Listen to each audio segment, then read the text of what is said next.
paz, igreja. Poder sentar. Deus nos abençoe. Quero convidar você a abrir a Bíblia no Evangelho de Marcos, capítulo de número 10. Evangelho de Marcos,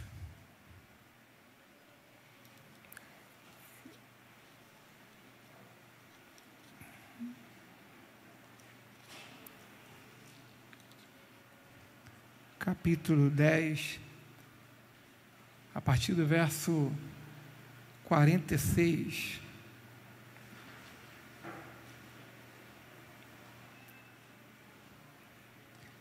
Evangelho de Marcos, capítulo de número 10, a partir do versículo 46. Para quem não me conhece, eu sou o pastor Marcos André, pai de 2 filhos, casado com a morena mais linda do mundo, né? Não é de Belfort Roxo, não. Pastorei a Igreja Batista Renovada em Vila Era e conheço a igreja aqui desde 2015, pela vida do meu amigo, né, pastor Gabriel.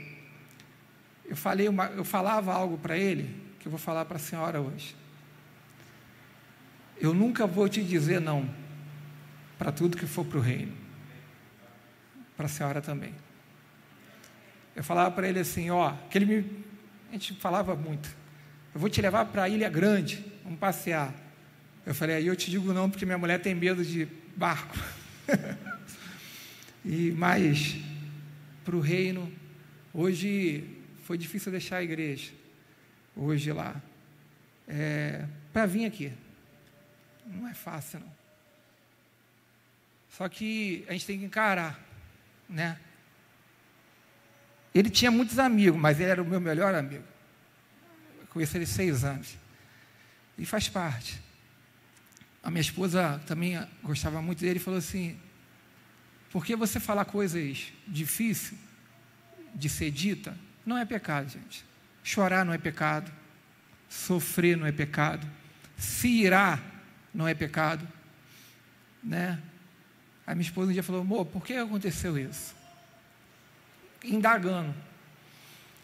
Eu falei, amor, tem coisa que a gente não tem resposta, mas uma coisa eu sei, tudo coopera para o bem daqueles que amam ao Senhor, até quando a gente não tem resposta, até quando a gente não tem explicação, certo? E um legado foi deixado. Vocês tiveram um grande homem de Deus pastoreando vocês durante muito tempo. Hoje eu falei para a minha igreja lá, tem gente que não entende, né? Porque o pastor às vezes sofre com ingratidão, porque o pastor é pai, na fé. Quem é pai e mãe aqui? Levanta a mão assim para mim, né? O pai, a mãe, tem memória da infância, não é verdade? Lembra do dia que chamou de papai e de mamãe, lembra do dia que andou, lembra do dia que foi para a escola, chorou, não quis entrar, ou vai que teu filho é daquele, né? Nem ligou, virou as costas, te deixou chorando e entrou. A gente lembra de tudo isso. Pastor, é a mesma coisa. Tu lembra do dia que a pessoa veio para a igreja, que Deus libertou ela, salvou e tal. E aí o pastor às vezes sofre por ver quem mudou, melhorou e às vezes piora, né? E às vezes, em vez de avançar, piora. Mas faz parte do coração de um pastor, faz parte do coração de um homem e de uma mulher de Deus. Há uma frase muito dita na boca de ovelha: pastor, não confia em ninguém, pastor é muito sozinho. Está certo. Sabia que está certo? Por quê, pastor? Jesus fez 2 coisas muito pesadas. Eu vim aqui para abençoar vocês. Amém? Eu vim aqui para que Deus me use para fazer bem a vocês. Eu vou entrar no texto daqui a pouco. Mas Jesus entrou no templo e rebentou o templo. No início do ministério e no fim. E dizendo o seguinte: vocês estão fazendo da casa de meu pai casa de salteadores. E aí expulsou os cambistas, você sabe a história. Deu certo naquele momento? Deu certo. Amém? As 2 vezes. Aí depois, quando Jesus ia literalmente virar o cordeiro imolado, ele pediu a Deus, ou melhor, ele foi para o Getsemane, antes de orar, né, de falar com Deus, ele pediu ajuda. Os discípulos dormiram. Jesus volta onde eles estavam e diz assim: acaso vocês não podem vigiar comigo 1 hora? Adiantou? Não adiantou. Jesus vai orar e volta e pega ele fazendo o quê? Tem gente que é difícil. Eles dormiram de novo. Aí a terceira vez Jesus se distancia, vai orar e quando volta, pega eles dormindo de novo. Pastor, então por que Jesus falou? É porque tem coisa que a gente tem que botar para fora, mesmo não tendo resultado. Querido, pastor é ser humano. Apesar de ser anjo da igreja, sem asa, é ser humano. Amém? Quem amava o pastor que diga glória a Deus. Então deixa eu ser muito franco. Por amor a ele, gratidão, não sacaneia a família dele. Amém? Amém, querido? Por amor a ele, gratidão, honra a família dele. Eu sou muito... Ou tu me ama ou tu me odeia, que eu sou franco. Por quê? Porque o diabo é sujo, gente. O diabo não espera a gente ficar forte para atacar. Ele espera a fraqueza para ser o que ele é, covarde. O diabo é muito sujo. Então a gente tem que ter muito cuidado para não cair em tocaias, não cair em ciladas e vigiar no momento difícil. Esse é o momento de chorar, faz parte. A Bíblia diz que há tempo de chorar, isso não é pecado. Mas nesse momento se chora sendo um homem e mulher de Deus, sendo crente. Quando eu não entendo, eu simplesmente me submeto ao Senhor e caminho. Amém? Então vamos lá. Marcos, capítulo de número 10, a partir do verso 46. Quem achou e diga glória a Deus. Marcos 10, verso 46 diz assim: depois foram para Jericó, e saindo ele de Jericó com seus discípulos e uma grande multidão, Bartimeu, o cego, filho de Timeu, estava sentado junto ao caminho, mendigando. E ouvindo que era Jesus de Nazaré, começou a clamar e a dizer: Jesus, filho de Davi, tenha misericórdia de mim. E muitos repreendiam para que se calasse, mas ele clamava cada vez mais: Filho de Davi, tenha misericórdia de mim. E Jesus, parando, disse que o chamasse, e chamaram o cego, dizendo-lhe: tem de bom ânimo, levanta-te, e ele te chama. E ele, lançando de si a sua capa, levantou-se e foi ter com Jesus. E Jesus, falando, disse-lhe: que queres que te faça? E o cego lhe disse: Mestre, que eu tenha vista. E Jesus lhe disse: vai, a tua fé te salvou. E logo viu e seguiu a Jesus pelo caminho. Vamos orar mais uma vez. Pai, no nome do teu Filho Jesus Cristo, aquele que é presente em todos os lugares, porque nos declarou essa verdade, que está conosco até a consumação dos séculos. Eu peço que o Senhor venha abençoar nossas vidas, venha abençoar, o Pai, cada homem e cada mulher que aqui se encontra, principalmente, Deus, trabalhando dentro de nós, estabelecendo o teu reino e a tua vontade. Senhor, me usa para fazer bem a tua igreja, me usa para fazer bem a esse povo, a esse rebanho, a todos os teus filhos e filhas nesse lugar, e que a preciosa e poderosa palavra, essa que é a palavra de espírito, palavra de poder, venha assim na vida de cada um. E eu venho repreender as astutas ciladas do inimigo. Eu venho repreender na autoridade do nome de Jesus toda a guerra nos pensamentos e também nos sentimentos, principalmente sentimentos que sejam ruins, que seja quebrado pelo teu poder, que o Senhor dê ordem aos teus anjos de guerra para lutar batalhas que a gente não consegue discernir e nem perceber por limitações que temos, mas o Senhor sabe que existe. E eu oro pedindo que o Senhor entre com providência, destronando Satanás e seus demônios. Sabemos, ó Deus, que o Senhor é aquele que tem autoridade para dar fim à guerra até os confins da terra, e que assim seja, no nome poderoso de Jesus. Que o Senhor venha abençoar a fé e a caminhada de cada ovelha tua, de cada filho e filho teu, abençoando a tua igreja neste lugar, a família deles, jogando por terra, Senhor, aquilo que muitas vezes não tem explicação para nós, mas para ti está tudo claro. O Senhor sabe de tudo, e eu te peço, Deus, toma a frente e traz a tua vitória, pois em Cristo nós somos mais do que vencedores. E que o Senhor, com a tua palavra, venha separar sim, ó Pai, a alma e o espírito, a junta e as medulas, e discernir os intentos e o propósito do coração. Coloca em ordem tudo que possa estar de alguma forma bagunçado dentro de cada um. Estabelece o teu reino e continua a obra, pois tu é fiel para completar a boa obra que começou, inclusive agora, em nome de Jesus, amém. Repita assim: dormindo melhor. De novo, dormindo melhor. É o tema da mensagem, e eu vou profetizar também isso na tua vida algumas vezes. Dormindo melhor. Tu vai dormir melhor em nome de Jesus, amém? Esse homem é conhecido na Bíblia, e era mais um dia normal para ele, era mais um dia de derrota, era mais um dia de mendigo, era mais um dia de miséria, era mais um dia onde o pior era esperado, era mais um dia onde a expectativa dele era algumas esmolas, era mais um dia de alguém levar ele, conduzir ele e botar na estrada de Jericó para ir lá fazer o que cabia a ele, pedir esmola. E ele tinha uma vida difícil, ele tinha uma vida triste, amargurada. Flávio Joséfo nos diz na história que ele era filho de general, que quando Roma toma Israel, ele, por ser filho de general, que tinha não se rebelado, mas encarado Roma, é morto e a família castigada, inclusive o filho cegado. Não mataram, mas cegaram. Mataram, acabaram com ele.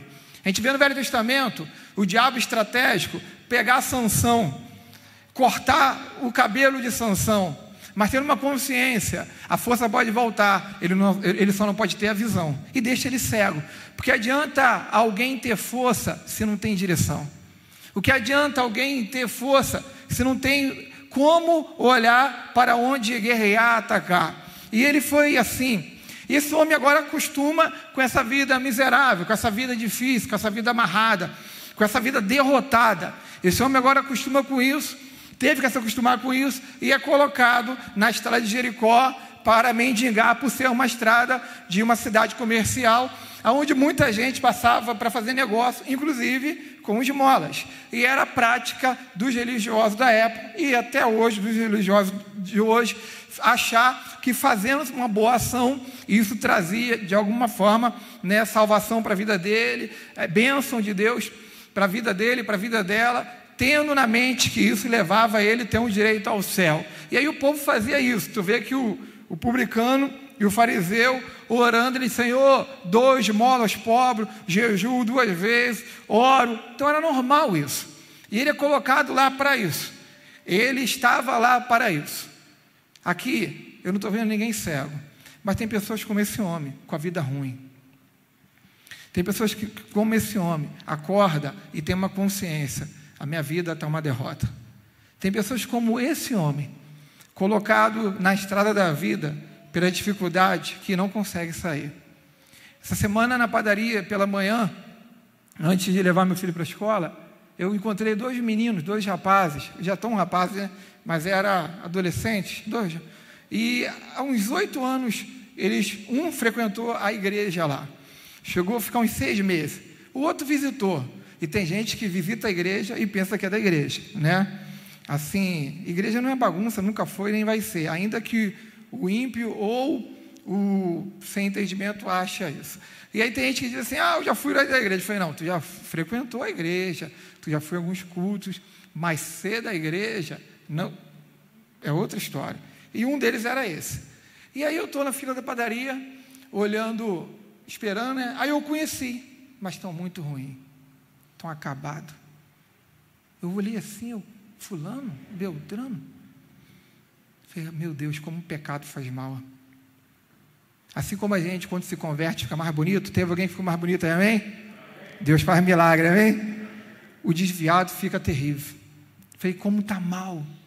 Um eu sei que está usando droga, O outro...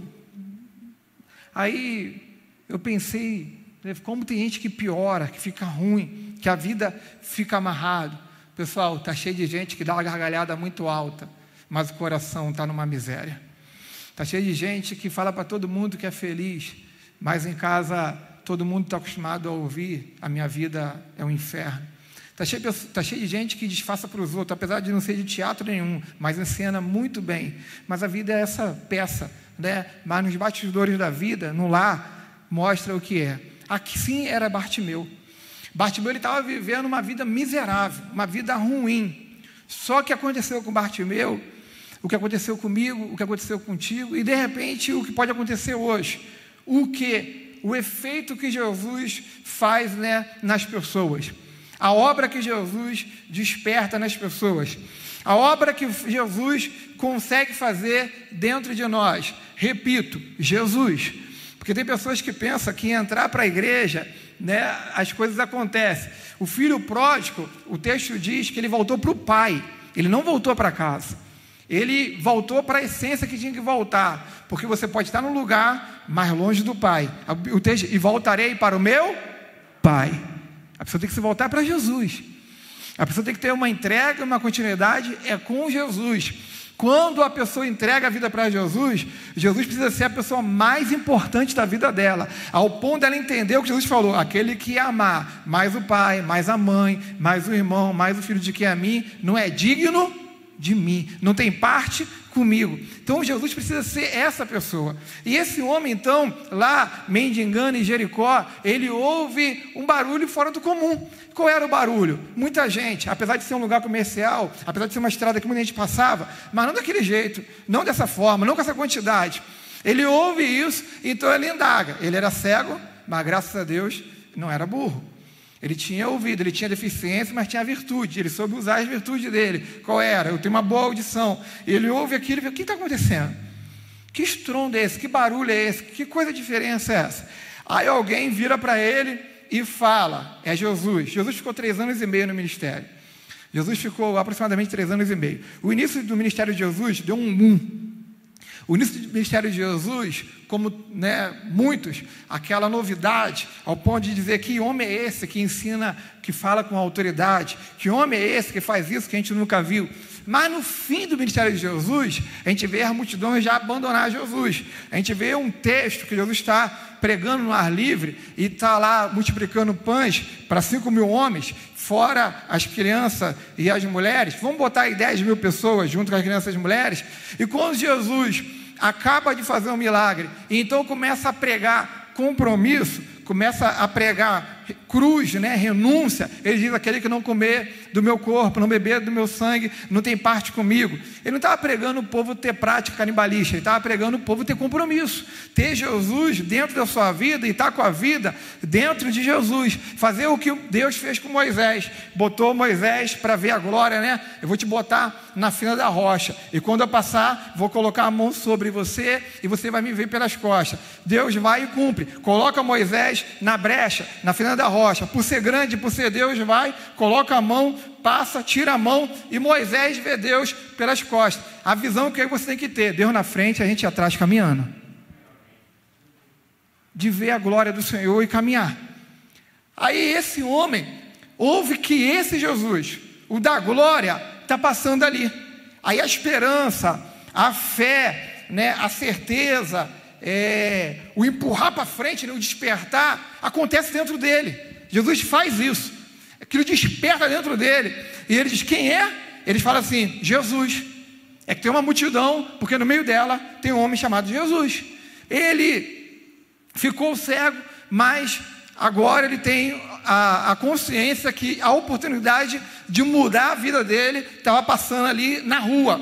E ele então começa a gritar, a clamar: Jesus, filho de Davi, tenha misericórdia de mim. Um homem que tinha consciência das promessas de Deus no Velho Testamento para o Messias, e que sabia que ele viria da linhagem de Davi. Quem tentou, para a sua genealogia, os escribas, os fariseus, os sacerdotes, não, mas muita gente que passou a crer nele, sim, inclusive esse homem.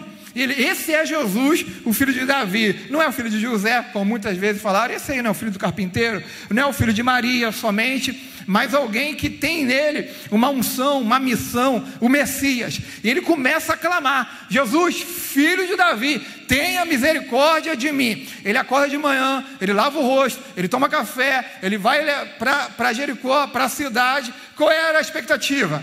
Esmola. Qual era a esperança? Talvez uma boa esmola. Qual era a crença? Talvez uma esmola gorda. Só que agora ele está ele está perto aonde Jesus está passando. Ele esquece tudo isso. Ele consegue esquecer tudo isso e clamar e usar a sua fé. Por quê? Gente, fé, ela é viva. Fé, ela é ativa. Fé faz a gente se mexer, se mover. Abraão, pai da fé, ouviu Deus virar para ele: sai da tua terra, da tua parentela e vai para a terra que eu vou te mostrar. Ping pong, Deus jogou de lá, ele respondeu de cá. O texto diz que ele pega tudo, se levanta e vai. A fé faz você ouvir a voz de Deus. E se tem uma virtude que a ovelha tem muitas, mas que a principal: as minhas ovelhas ouvem a minha voz e a conhecem e seguem-me. Seja bíblico, querido. Se você é ovelha, Deus nos deu discernimento para conhecer a voz de Jesus e seguir ela. Amém? Seja bíblico. Então Abraão ouviu a voz, conheceu a voz, e pela fé ele largou tudo. Porque a fé faz isso, faz ser uma entrega total, faz largar tudo. Existe os frustrados, os carnais, os difíceis? Claro que existe. Até a volta de Jesus vai existir. Mas a fé faz aqueles que entregar a vida e passaram a ser fácil para o Senhor fazer isso, largar tudo. Sabia que no Afeganistão tem missionário lá que não está entrando no avião, que não está embarcando no avião, porque um dia Deus falou para ele: a obra que eu tenho na tua vida é lá, e vai morrer por amor a Jesus, e vai morrer por amor à missão, e vai morrer por amor a vidas, porque já entendeu que está em Cantares: o amor é mais forte do que a morte. O amor é mais forte do que a morte. Pergunta a Jesus se o amor não é mais forte do que a morte. Pergunta às pessoas que morrem por Jesus se o amor não é mais forte do que a morte. Querido, a morte é um terror para muita gente, mas para quem ama Jesus, ela é somente uma passagem daqui para a glória. E quem está lá está melhor do que todo mundo. Essa é a nossa certeza. Esse homem vai e vê esse Jesus. Pastor, ele era cego. A visão que ele teve aqui, a gente tem que ter pela fé. Ele teve a visão pela fé. Esse é Jesus, o filho de Davi. E ele tem autoridade, poder, autonomia para ter misericórdia de mim, para ter compaixão de mim. E ele então começa a clamar, lembrando do tema, dormindo melhor, né? Ele começa a clamar. Aí o que aconteceu? O que sempre vai acontecer: busca, muitas vezes, anda junto com guerra. Busca a Deus nunca foi sinônimo de vai ser agora tudo fácil, não. Mas em Deus tudo é possível. Essa galera são as pessoas que o diabo tem facilidade de usar para tentar atrapalhar a nossa busca.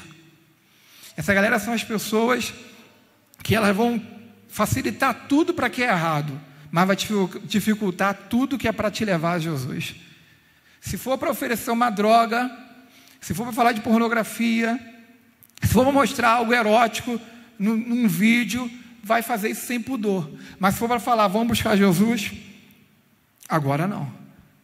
Ele começa a pegar essa batalha suja. Ele está lá: Jesus, filho de Davi, tenha misericórdia de mim. Qual o pecado nisso? Nenhum. Está escrito várias vezes no Velho Testamento: buscar de todo o coração, clamar, que ele vai ouvir, vai responder coisas grandes e firmes que não sabe, orar ao Senhor, abrir o coração. Está cheio de texto nos Salmos que manda clamar ao Senhor de todo o seu coração, toda a sua alma. E ele está fazendo isso. Ele não sabe se Jesus está na frente, está à direita, está à esquerda, mas ele sabe que Jesus está perto. E pela fé, ele olhando assim, ele começa a clamar. E aí o povo vai e fala: fica quieto. O que ele fez? Ele botou mais força. Amado, bota mais força. Quando alguém resistir ou tentar resistir à tua busca a Jesus, a tua caminhada a Jesus, bota força. Paulo fala aqui, Atos dos Apóstolos diz que o povo não acreditava em Paulo. Paulo estava num momento muito difícil. Ele se converte. O cara era o instrumento que o diabo conseguia usar para perseguir a igreja. Ninguém se entregou tanto como ele. Tu vê que quando Paulo se converte, acaba. O texto é claro em dizer: e a igreja crescia em todos os lugares com paz. depois que Paulo se converte. Então, essa predisposição, essa entrega que o Paulo tinha para o diabo, achando que era vontade de Deus, que era obra de Deus, acaba quando ele tem um encontro com Jesus. Saulo, Saulo, por que tu me persegue? Estava atrás da igreja, mas na verdade perseguindo Jesus. Ele descobre isso, tem gente que não descobriu isso ainda, mas ele descobre isso, perseguindo a igreja, na verdade estava perseguindo Jesus. E aí Saulo então se converte e é discipulado, tem um coração ensinável, ele vai para casa, Deus usa Ananias, Ananias ora, as escamas caem dos olhos dele, ele se alimenta, ele come, e aí ele começa agora a fazer a obra, e a igreja não acreditava. Ele perdeu os amigos, e perdeu mesmo, tinha que perder, amigo do mundo, né, que no caso trevas, né, não é ser antissocial, mas ser vigilante. As trevas, ele quebrou esse vínculo, ele perdeu. Aí ele agora vai para a igreja, todo serelepe, todo feliz. A igreja não acredita na conversão dele. Está lá. O povo, e com um motivo, né? Vai que é uma tocaia, vai que é um cavalo de Troia, vai que se infiltra aqui dentro, disfarçando que se converteu, descobre onde é a igreja, descobre quem é o líder, descobre onde reúne. Então o povo tinha essa dúvida. Aí o que o Saulo fez? Tu acha que o Saulo ficou, Senhor, estou desanimado, Senhor, os que eu tinha, as amizades que eu tinha, eu abandonei. Agora, a família que eu tenho que ter não crê em mim. Não, o texto diz que Saulo se esforçava mais ainda para mostrar que Jesus era o Cristo. De repente é o que você está precisando. Se esforçar mais ainda e mostrar que Jesus é o teu Salvador. Não é mostrar para os outros que você mudou, é mostrar para os outros que Jesus é o teu Deus. E aí as coisas mudam. E aí as coisas acontecem. Se a gente quiser mostrar para os outros o nosso reino, o reino de Deus, querido, não move uma palha. Se a gente quiser mostrar para os outros a nossa vontade, a vontade de Deus, não dá um passo. E o texto é claro em dizer que Saulo se esforçava mais ainda para mostrar que Jesus era o Cristo. Bartimeu, esse cego, ele se esforça. O mundo está tentando calar, o mundo está dizendo, fica quieto. E ele começa a gritar mais ainda. Jesus, filho de Davi, tenha compaixão de mim. Amado, quando a guerra vier, aumenta a tua intensidade. Se você não tem o hábito de jejuar, jejua. Se você não tem o hábito de orar, ora, né? Se tu ora pouco, ore mais. Se você não tem o hábito de pedir ajuda, pede ajuda. Ora por mim, jejua por mim, me ajuda. Lá na tua casa e eu na minha, de madrugada tu vai acordar, tu ora comigo. Acredita, igreja é uma coisa linda, querido. Tu vai ver ajuda se levantando, porque a igreja faz isso. Tem uns que... Uma vez, uma menina entrou no gabinete. Pastor, eu estou em crise no meu casamento. Eu falei, filho, descobri as coisas pesadas, né? Vamos jejuar. Falei, vamos jejuar para o casamento? Vamos. Tá bom. Falei, ela queria separação, não tinha motivo, né? Falei assim, mas adultério, traição, só que o nosso papel é lutar, né? Ninguém é obrigado a nada, nosso papel é lutar. Falei, tu me dá aí 15 dias, vamos jejuar? Vamos. Poxa, muito pudim gostoso naquela semana. Eu amo pudim. Muita comida gostosa, né? Mas eu falei, aí este fim de semana, ela na ocasião trabalhava, estudava, ela chega na igreja, eu falei, Varu, como é que tá? Tudo bem? E o jejum está conseguindo? Pô, pastor, esqueci de falar com o senhor. Estou jejuando, não. Lembrei do pudim. Tá filmando, né? Deixa eu falar. Eu falei assim, desgraçado, cheio de pudim gostoso. A mulher fez, a visita que eu fiz tinha, a outra visita do outro dia tinha. Pastor, eu estou respeitando o que o senhor pediu, estou em oração, mas para mim não dá mais. E acabou mesmo. Eu entreguei o jejum na hora, Senhor, em nome de Jesus, para aqui. Tem gente que não ajuda, mas a maioria ajuda. Tem alguém aí, amém? Né? Tem gente que vai orar, que vai jejuar, que vai chorar, que às vezes não tem nada para falar, mas vai te ouvir. E acredite, a presença foi suficiente para fazer bem. Amado, quantas vezes um abraço, Deus abraça com a gente.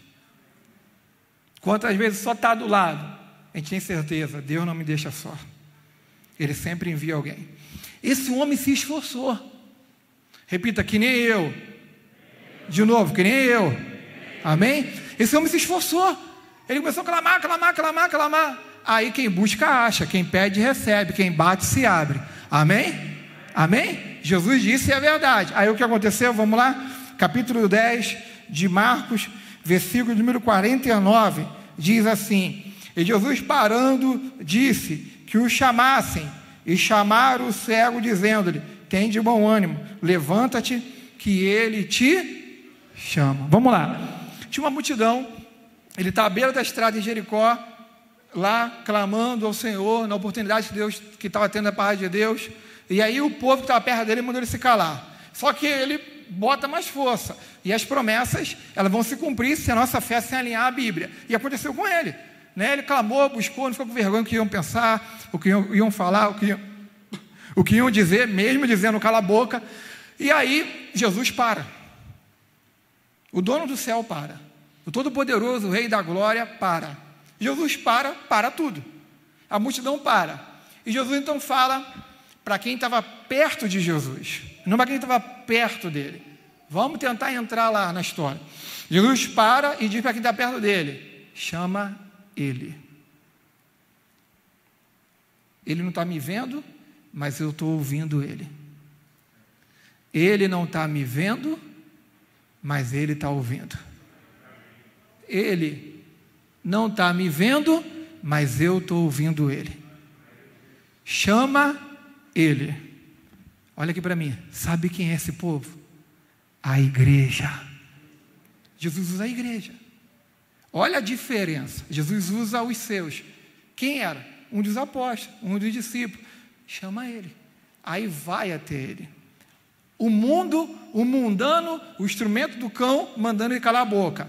Olha agora. Levanta. Tem de bom ânimo. Ele te chama. Percebeu a diferença, querido? Essas pessoas precisam estar nas nossas vidas.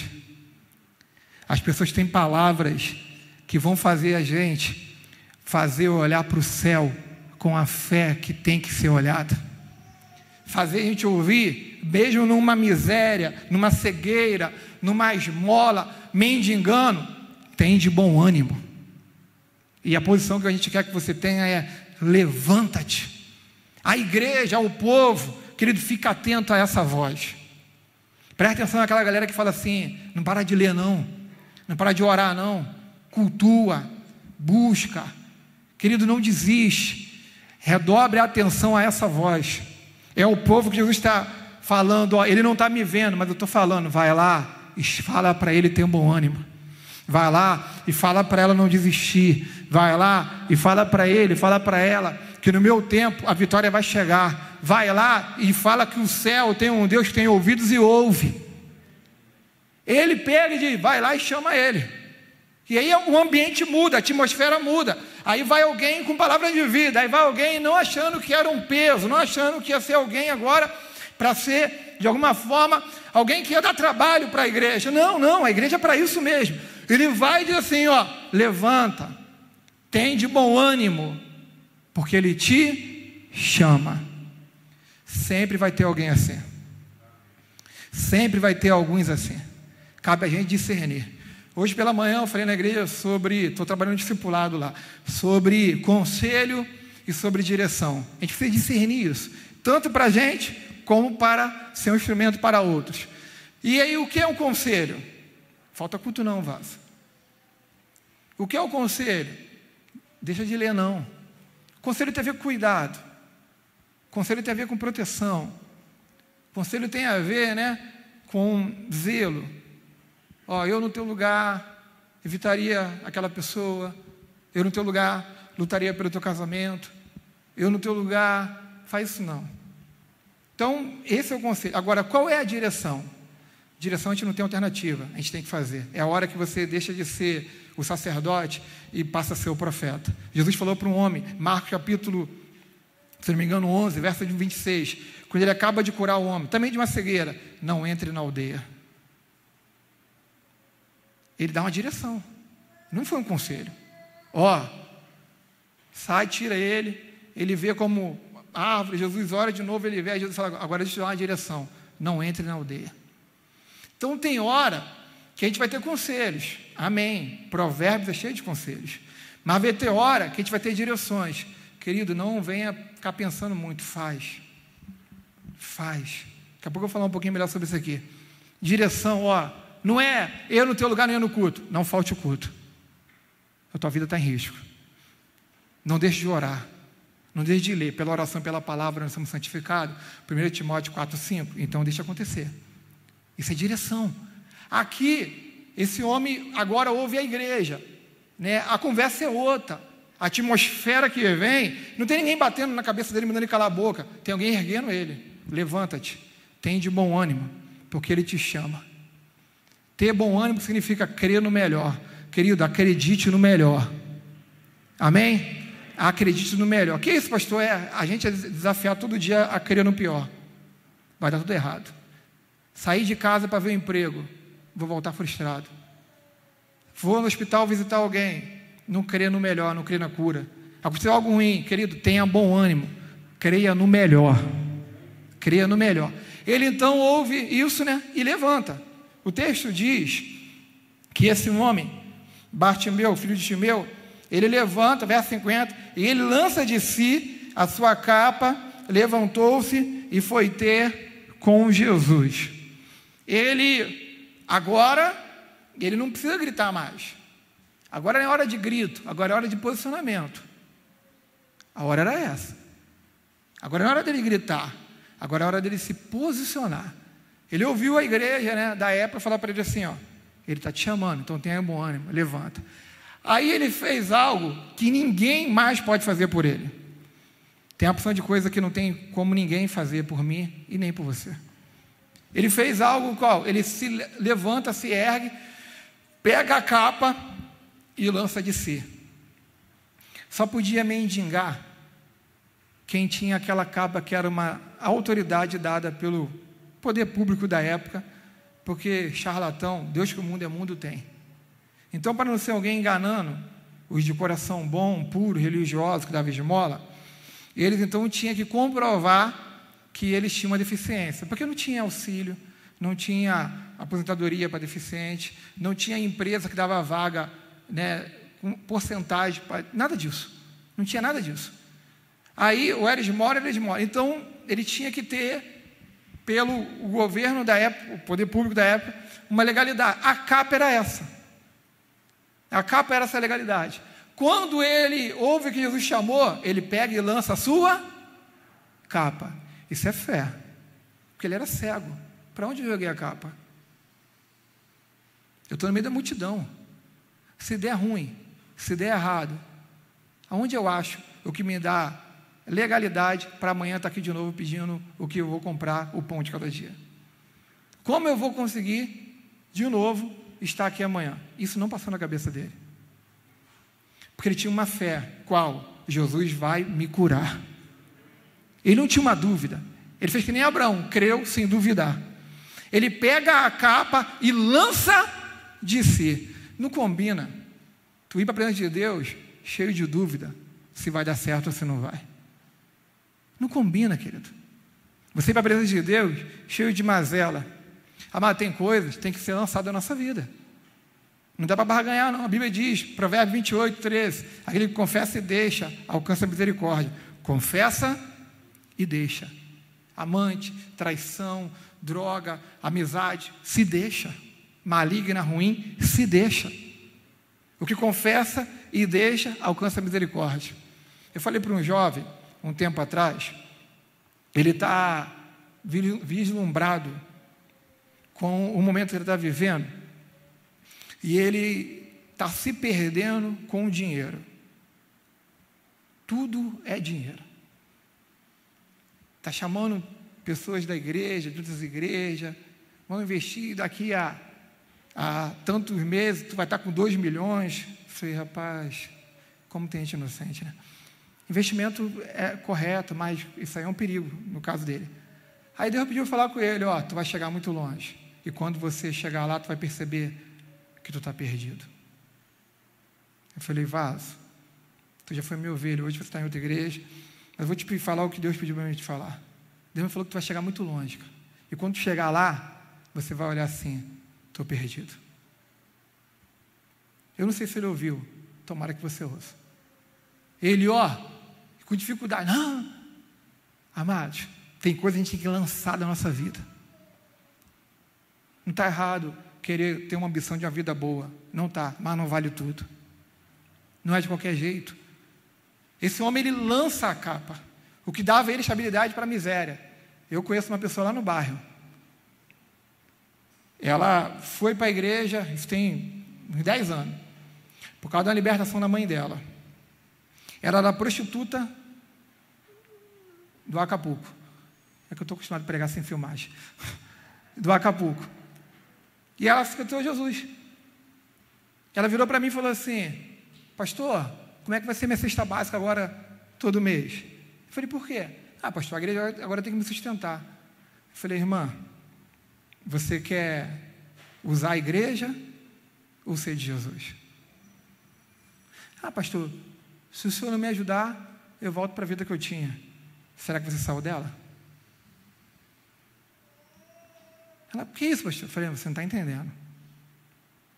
Você precisa entender que se converter é morrer para o mundo e nascer para Jesus.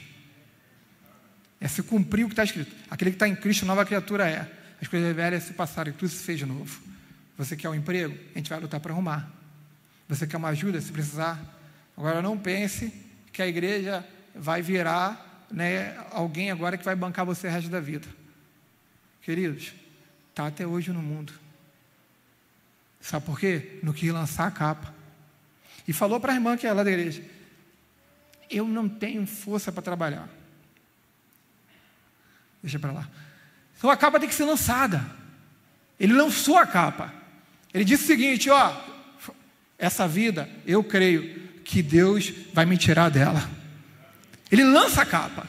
Ele deixa a capa para lá. Ainda era cego.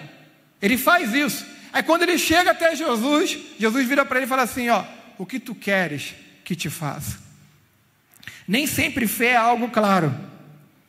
Nem sempre quem diz que tem fé tem as suas prioridades, tem o seu pódio, né, nas suas necessidades. Isso aqui é o primeiro da lista. Isso aqui também, mas isso aqui é o primeiro. E Jesus mostra isso aqui. Jesus, no verso 51, ele diz assim para aquele homem, Jesus falando disso: que queres que te faça? Rapaz, tem gente que quando está na presença de Deus, não sabe o que fala. Por um motivo bem claro, não tem propósito. Só quer ser abençoado, mais nada. Quando chega na hora mesmo aí não sabe. Jesus virou para ele assim: o que quer que te faça? Amado, para quem tem um filho ímpio sabe, eu quero a salvação do meu filho. Para quem tem um marido ímpio sabe, eu quero a conversão do meu marido. Para quem tem uma mulher ímpia sabe, eu quero a conversão da minha mulher. Para quem tem uma doença sabe, eu quero a cura do meu parente. Para quem tem uma vida morrendo sabe, eu quero que a ressurreição e a vida me ressuscite. Pessoas que sabem o que quer em Jesus, para a glória de Jesus, na vida com Jesus. É o que a gente precisa. A gente precisa saber o que a gente quer de Jesus. Pastor, eu estou perdido. É normal isso, mas não é bonito se continuar. Porque se a gente orar, Ele vai direcionar. Ele vai falar, Ele vai mostrar, seja de forma direta, ou pela igreja, pelo pastor, pela pastora, pelo líder, pelo irmão, por pessoas que Ele usa como canal, com discernimento, entendimento. O que Deus tem para você é assim, é assado. Ele chega e diz assim: o que tu queres que eu te faça? Imagine você agora, Jesus chegar para você e falar assim: o que você quer? Não pode ter dúvida. Tanta coisa, pastor. Não, tem uma que tem que estar na fila. Tem uma que tem... É isso. É isso. O nobre planeja as coisas nobres, e na sua nobreza prosperará, na sua perseverança prosperará. Isaías 32:8 deixou claro que as pessoas têm propósito, que as pessoas sabem o que querem. O nobre planeja coisa nobre, e na sua perseverança perseverará. Eu sei o que eu quero. Eu conheço pessoas que já fizeram 20 cursos, não terminaram um. Começa e para, começa e para, começa e para. Já entraram na faculdade A, no curso B. Aí, quando dá para dizer: o que tu quer da tua vida? Eu quero ganhar muito dinheiro. Eu falei: descobri o Brasil, tu. Eu quero ganhar muito dinheiro, pastor. Mas tu quer ganhar como? Qual é a tua vocação? O que você gosta de fazer? Tem gente perdido. Na fé não pode ser assim, gente. Em nada, né? Jesus falou assim: o que queres que eu te faça? Aí o que ele falou? Vamos lá, verso 51. Foi lógico, né? Ele disse assim, ó, Senhor, mestre, que eu tenha, está dando para ver? Que eu tenha, está ali, né? Que eu tenha visto. Ele podia falar, quero uma varoa, pastor. Ô Jesus, quero uma varoa. A varoa vai fazer tão bem, com comida quentinha, me levar para Jericó, deixar ela na rua. Ele podia falar isso para ela. Jesus, eu quero uma esmola. Não 1 milhão, não 1 milhão. Dá um dinheiro para resolver a minha vida, para mim resolver. Não. E ele logo viu e seguia Jesus pelo caminho. Não tem nada a ver o contexto. Ele está querendo ver Jesus falando de salvação. É porque Jesus encontrou nele uma fé que salva. Eu me converti ouvindo isso do meu primeiro pastor, que hoje também está na glória. Ele falava assim para a gente, né? A Bíblia que vai se cumprir na tua vida é a Bíblia que você crê. A parte da Bíblia que vai se cumprir na tua vida é a parte da Bíblia que você acredita. As promessas que vão se cumprir na tua vida é a que você acredita que pode ser para você. Ele queria dizer, não tem uma fé limitada, crê em tudo que está na Bíblia. Creia em toda ela. Quando me converti, eu tinha epilepsia e tinha demônio. Eu tinha essas duas guerras. E eu lendo a Bíblia, eu li em Mateus capítulo 17, porque crente lê a Bíblia, amém? Né? Eu li, né? Com uma semana de convertido, eu tinha lido o Evangelho de Mateus. Com um mês, eu tinha lido os 4 Evangelhos. E aí eu fui todo sererepta, falar com o meu pastor, batistão, roxo. Ele me chamava de batisbleia. Marcos André, tu é o batisbleia da igreja. E eu nunca tinha sido ímpio, né? Nunca tinha sido crente. Mas a fé que vem pelo ouvir, veio. E aí, eu lendo a Bíblia em casa, eu falei, 19 anos. Eu falei, ontem, eu estou com 22. Eu lendo, para você descontrair um pouco. Eu lendo a Bíblia em casa, eu li esse texto de Mateus 17, do jovem epilético. Jesus fala assim, quanto tempo? Ele joga no fogo, joga na água para matar, desde a infância. E o meu caso foi com 8 anos. Aí eu falei para o meu pastor, eu li em casa, pastor, que Jesus expulsou um demônio de um jovem epilético. O pastor virou para mim e falou assim, Marcos André, tu é meio fanático, hein? Eu visto do teu pastor é jogar um balde de água fria. Só que eu falei para ele que ele sempre falou, pastor, o senhor sempre disse, se o senhor falar algo que não está com a Bíblia, é para ficar com a Bíblia. E pastor, eu creio que está em Marcos, os sinais seguirão o que crer. Expulsarão demônios, falarão novas línguas, e se colocarão mãos sobre enfermos, serão curados. E eu creio que Deus pode me curar. Um belo dia, eu em casa orando, domingo à tarde, sozinho, minha mãe, na época era viva ainda, tinha ido para minha tia, aniversário da minha tia, lá em Ricardo de Albuquerque, e eu comecei a passar mal. Só que pela primeira vez eu estava ciente, porque eu dava ataque epilético e só acordava horas depois no hospital. Tomava Gadernal 200 ml todo dia, 100 de manhã e 100 de noite. Minha esposa brinca comigo, né? Que eu tenho cara de Gadernal mesmo. E aí, naquele dia eu comecei a passar mal. Dormia no domingo à tarde. Só que eu era crente já. E aí aí é outro campo que de repente você pode ter dificuldade nele. O diabo não tinha mais a minha mente. Eu precisava da libertação, mas a minha mente já tinha sido levada cativa à obediência a Cristo. A minha mente já era a mente de Cristo. Eu estava numa guerra, no mundo espiritual, mas crente. Aí naquele dia eu falei, Senhor, eu estou aqui dentro sozinho, eu estou consciente. Eu sei que eu estou passando mal, eu sei que o meu corpo está todo torto. E eu sei que se o Senhor não agir, eu vou morrer, porque eu vou sufocar. Senhor, e eu querendo falar o que quando muita gente tem guerra de madrugada e pensa que é pesadelo, na verdade não é pesadelo, é uma batalha que você está tendo, que quer falar há poder no nome de Jesus e não consegue, está embargado.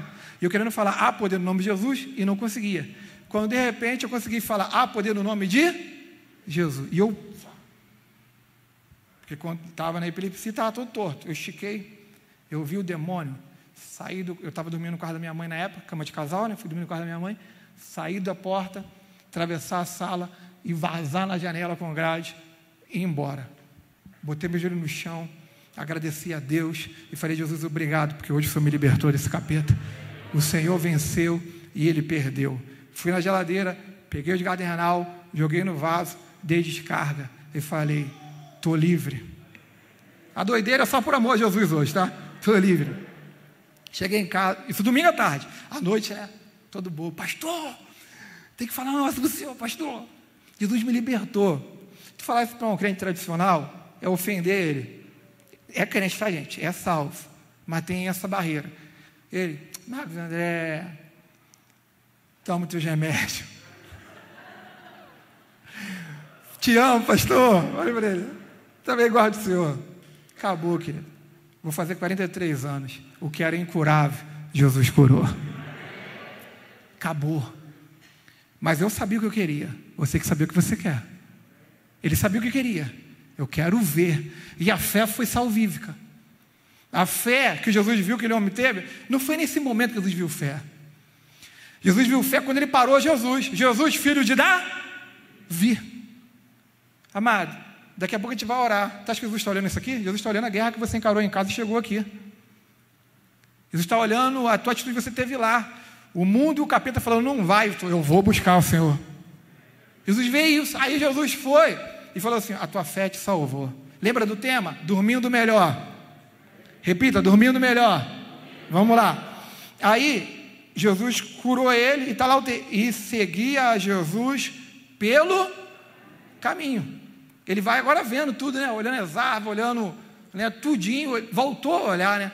Voltou a enxergar o mundo. Ele sabia que o mundo era algo lindo. Ele volta a olhar aquilo, mas seguindo Jesus. Tente que levanta a mão na igreja, aceita Jesus e nunca mais volta. O próximo culto não existe. A próxima vinda à igreja não existe. Não, ele passou a seguir. Chegou, acabou o dia. Todo dia acaba o dia. Acabou o dia. Ele vai para casa. Ele tinha uma casa. Ele vai para casa. Todo bobo, diferente, feliz, vendo tudo. Agora chegou a hora dele dormir. Igreja, ele fecha o olho, mas não estava mais cego. Ele agora dorme melhor. Ele viu a cama que ele deitou, ele viu o caminho que ele trilhou, e ele sabia que no dia seguinte ele ia acordar e abrir os olhos, ia ver o dia que Deus fez, para ele se alegrar e se regozijar no Senhor. Ele dormiu melhor. Ele viveu melhor. Ei, Jesus quer fazer isso contigo. Momentos difíceis a gente passa, e talvez é o mais difícil da igreja.